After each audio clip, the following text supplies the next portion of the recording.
Okay, reflections. 2024 was not a good year for me, but at the same time, a year that taught me so much about gratitude. My dad had a cardiac arrest in May. I'm so grateful that it happened at home. I'm grateful that I can and was working from home at the time. I mean, just thinking back, it's one of those things where we've all learned CPR before, right? But doing it on a training dummy versus doing it on a real person, a loved one, it's two totally different things. I'm grateful for the men and women of the SCDF who got my dad to the hospital. I'm grateful to the doctors and nurses who brought him back, took care of him, so that I can visit the zoo with him one more time and I can celebrate one more Christmas with him. This year I've visited TTSH more times than I care to, but every time I go, I'm struck by the humanity in the people who work there. So to everyone who works there, thank you. I'm grateful for my wife. Somehow in this vast universe, I found someone so completely the opposite of myself, but yet at the same time makes me better in every way. And she was there for me through the entire ordeal.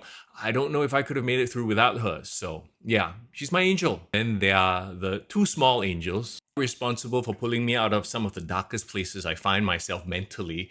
I swear, a long walk and so much of this mental bullshit just goes away. The next one, some of you might roll your eyes at, but my fellow nerds know what I'm talking about. I'm grateful for Marvel Snap, Marvel Rivals, video games, superhero movies, and pro wrestling. Look, if you follow my content, you know I'm passionate about that stuff, and a lot of people roll their eyes at that stuff. To me, it's not just allowed me to take my mind off the bad things in life, but the fellow fans and friends that I've made along the way, I appreciate it. It's the community. It's a beautiful thing, man, when you can get together and share in a passion, talk shit about what you love for hours on end. And what's crazy too is that creating all this nerdy content has, in a silly way, prepared me for the next phase of my career. I'm not going to go into too much detail about it, but it's no secret, radio isn't what it once was. You see me doing a lot more of this video content over radio stuff, right? Professionally, there's a reason for that. And in the process of doing all these silly Marvel Snap videos, I inadvertently, I feel, upskilled myself.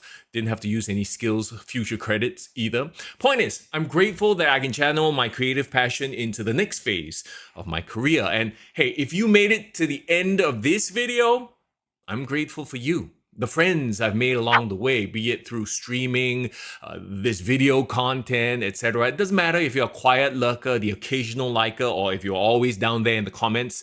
Thank you. And I wish you a 2025 filled with love, with health, and with joy.